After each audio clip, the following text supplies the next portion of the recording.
ओम शांति। 2 जनवरी सन 1982 की आव्यक्त वाणी है। विश्व परिवर्तन की जिम्मेवारी संगम युगी ब्राह्मणों पर। विश्व परिवर्तन की जिम्मेवारी संगम युगी ब्राह्मणों पर। सदा जागती ज्योति शिव बाबा अपने चैतन्य दीपकों के प्रति बोले। बाप दादा अपने ब्राह्मण कुल दीपकों से मिलने के लिए आए हैं। चैतन्य दीपकों की माला को देख रहे हैं। हर एक दीपक विश्व को रोशन करने वाले चैतन्य दीपक हैं। सर्व दीपकों का संबंध एक जागती ज्योति से है। सर्व दीपकों का संबंध एक जागती ज्योति से है। हर दीपक की रोशनी से विश्व का अंधकार मिटता हुआ रोशनी की झलक आ रही है। हर दीपक की किरणें फैलती हुई विश्व के ऊपर प्रकाश की छत्र छाया बनी हुई है। क्या कहा बाबा ने? हर दीपक की किरणें फैलती हुई विश्व के ऊपर प्रकाश की छत्र छाया बनी हुई है। ऐसा सुंदर दृश्य बाप दादा दीपकों का देख रहे हैं। आप सभी भी सर्व दीपकों की मिली हुई रोशनी की छत्र छाया देख रहे हो। लाइट माइट हाउस अनुभव कर रहे हो ना? बाबा पूछते, बच्चे लाइट माइट हाउस अनुभव कर रहे हो ना? स्वस्वरूप में भी स्थित और साथ साथ विश्व सेवा भी कर रहे हो। स्वस्वरूप और सेवा स्वरूप दोनों साथ साथ अनुभव कर रहे हो। इसी स्वरूप में स्थित रहो। स्वस्वरूप और सेवा स्वरूप, बाबा कहते हैं इसी स्वरूप में स्थित रहो। कितना शक्तिशाली स्वरूप है। विश्व की आत्माएं आप जागते हुए दीपकों की तरफ कितना स्नेह से देख रही है। विश्व की आत्माएं आप जगते हुए दीपकों की तरफ कितना स्नेह से देख रही हैं। अनुभव करते रहो कि जरा सी रोशनी के लिए भी कितनी आत्माएं अंधकार में भटकती हुई रोशनी के लिए तड़प रही हैं। वो तड़पती हुई आत्माएं नज़र आती हैं आपको? बाबा पूछ रहे हैं, बच्चे वो तड़पती हुई आत्माएं नज़र आती हैं? अगर आप दीपकों की रोशनी टिमटिमाती रहेगी, अभी अभी जगी अभी अभी बुझी, तो भटकती हुई आत्माओं का क्या हाल होगा? जैसे यहाँ भी अंधकार हो जाता है तो सबकी इच्छा होती है अभी रोशनी हो। बुझती जगती हुई लाइट पसंद नहीं करेंगे। ऐसे आप हर जगे हुए दीपक के ऊपर विश्व के अंधकार मिटाने की जिम्मेवारी है। इतनी बड़ी जिम्मेवारी अनुभव करते हो? ड्रामा के रहस्य अनुसार आज ब्राह्मण जगे तो सब जगे। क्या कहा बाबा ने? ड्रामा के रहस्य के अनुसार आज ब्राह्मण जगे तो सब जगे। ब्राह्मण जगे तो दिन रोशनी हो जाती है और ब्राह्मणों की ज्योति बुझी तो विश्व में अंधकार अर्थात रात हो जाती है। तो रात से दिन, रात तो दिन से रात, रात से दिन बनाने वाले आप चैतन्य दीपक हो। इतनी जिम्मेवारी हर एक पर है। तो बाप दादा हर एक के जिम्मेवारी समझने का चार्ट देख रहे हैं कि हर एक अपने को कितना जिम्मेवार समझते हैं। विश्व परिवर्तन की जिम्मेवारी का ताज धारण किया है व नहीं किया है? पूछा है बाबा ने।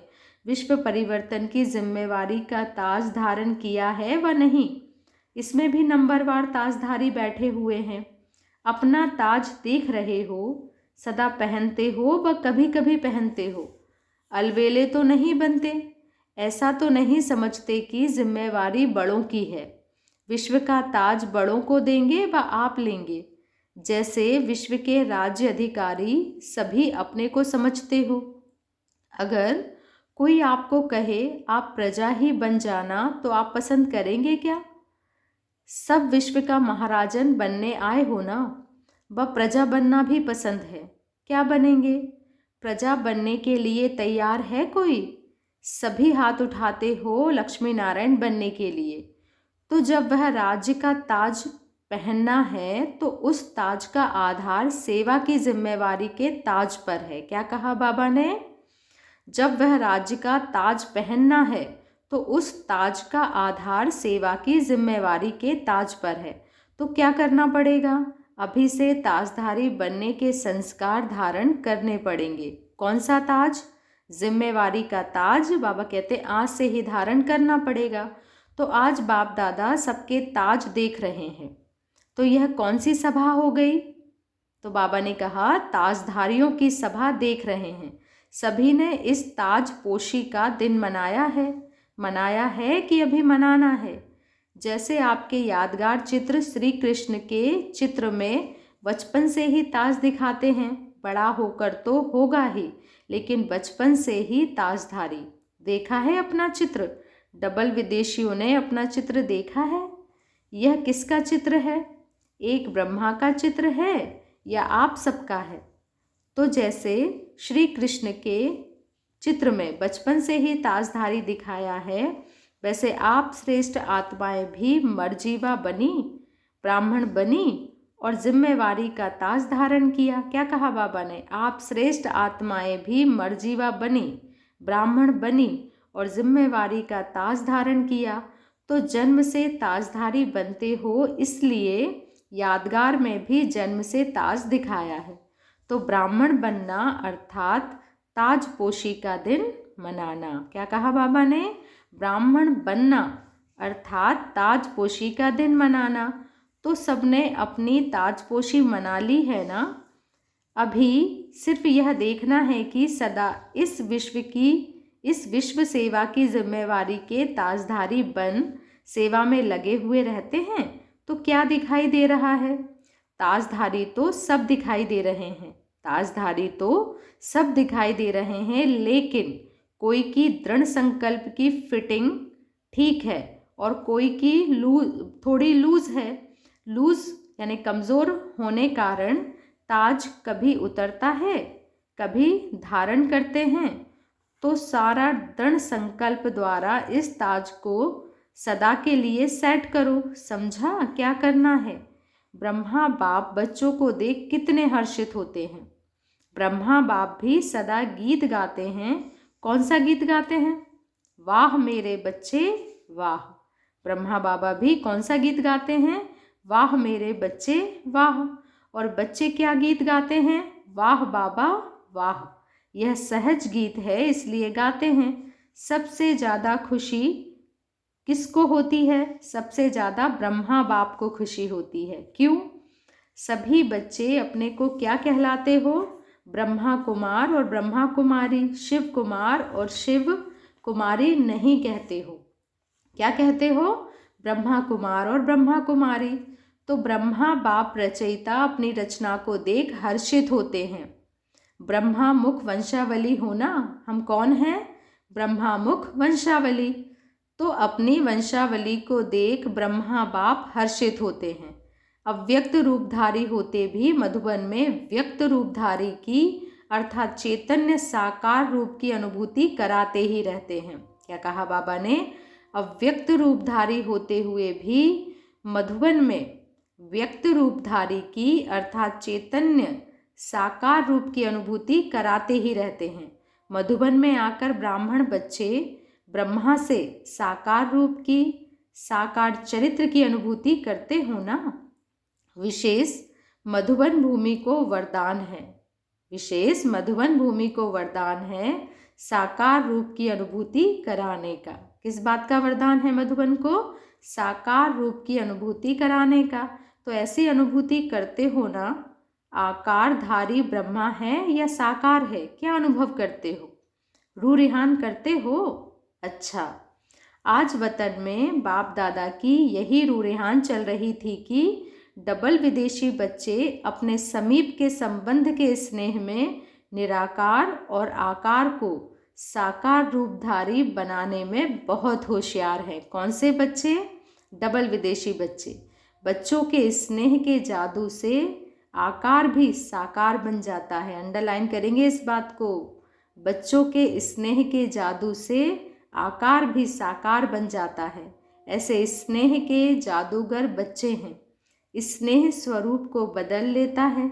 स्नेह जो है वो स्वरूप को बदल लेता है। तो ब्रह्मा बाप भी ऐसे ही अनुभव करते हैं कि हर एक स्नेही बच्चे से साकार रूपधारी बन मिलते हैं, अर्थात बच्चों के स्नेह का रिस्पॉन्ड देते हैं। स्नेह की रस्सी से बाप दादा को सदा साथ बांध देते हैं बच्चे। क्या कहा बाबा ने? स्नेह की रस्सी से बाप दादा को सदा साथ बांध देते हैं। यह स्नेह की रस्सी ऐसी मजबूत है जो कोई तोड़ नहीं सकता। स्नेह की रस्सी बाबा कहते हैं ऐसी मजबूत है जो कोई तोड़ नहीं सकता। 21 जन्मों के लिए ब्रह्मा बाप के साथ भिन्न भिन्न संबंध में बंधे हुए ही रहेंगे, अलग नहीं हो सकते। ऐसी रस्सी बांधी है ना, इसको ही कहा जाता है अविनाशी मीठा बंधन। इसको ही कहा जाता है अविनाशी मीठा बंधन। 21 जन्मों तक निश्चित है, तो ऐसा बंधन बांध लिया है ना। क्या कहा बाबा ने? 21 जन्मों तक निश्चित है, तो ऐसा बंधन बांध लिया है ना। जादूगर बच्चे हो ना। तो सुना आज वतन में क्या रूरेहान चली। ब्रह्मा बाप एक एक बच्चे की विशेषता की चमकती हुई मणि को देख रहे थे। हर बच्चे की विशेषता मणि के समान चमक रही थी।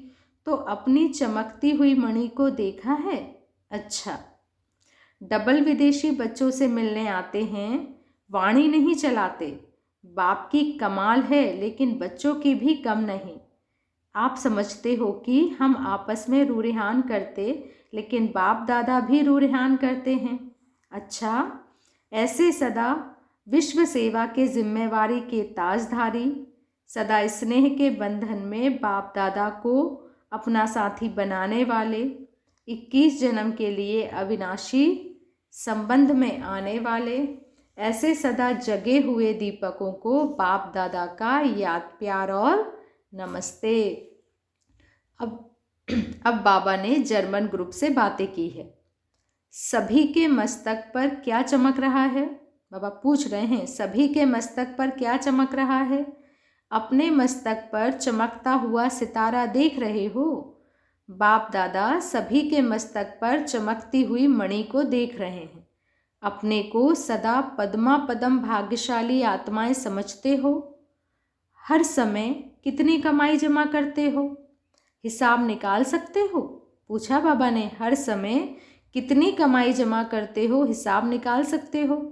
सारे कल्प के अंदर ऐसा कोई बिजनेसमैन होगा जो इतनी कमाई करे? सदा यह खुशी की याद रहती है कि हम ही कल्प कल्प ऐसे श्रेष्ठ आत्मा बने हैं। तो सदा यही समझो कि इतने बड़े बिजनेसमैन हैं और इतनी ही कमाई में बिजी रहो।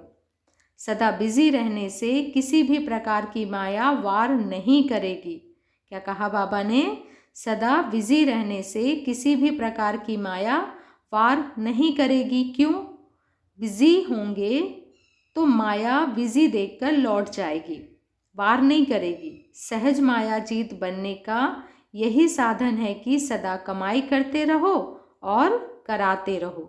जैसे जैसे माया के अनेक प्रकारों के नॉलेजफुल होते जाओगे तो माया किनारा करती जाएगी। क्या कहा बाबा ने? अंडरलाइन करेंगे। जैसे जैसे हम बच्चे माया के अनेक प्रकारों के नॉलेजफुल होते जाएंगे तो माया किनारा करती जाएगी। दूसरी बात, 1 सेकंड भी अकेले नहीं हो। सदा बाप के साथ रहो तो बाप के साथ को देखते हुए माया आ नहीं सकती, क्योंकि माया पहले बाप से अकेला करती है। क्या करती है माया? पहले बाबा से अकेला करती है, हमें बाबा से जुदा करती है, तब आती है। तो जब अकेले होंगे ही नहीं, फिर माया क्या करेगी? बाप अति प्रिय है, यह तो अनुभव है ना। तो प्यारी चीज़ भूल कैसे सकती है? जो प्यारी चीज़ होती है, बाबा कहते हैं वो कैसे भूल सकती? तो सदा यह स्मृति में रखो कि प्यारे ते प्यारा कौन? जहाँ मन होगा वहाँ तन और धन स्वतः होगा। जहाँ मन होगा वहाँ तन और धन स्वतः ही होगा। तो मन मना भव का मंत्र याद है ना?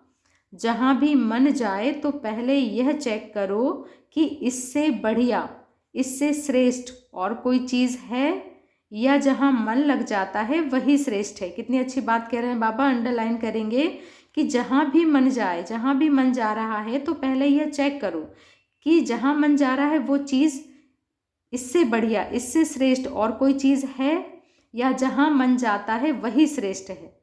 उसी घड़ी चेक करो, तो चेक करने से चेंज हो जाएंगे। हर कर्म, हर संकल्प करने के पहले चेक करो।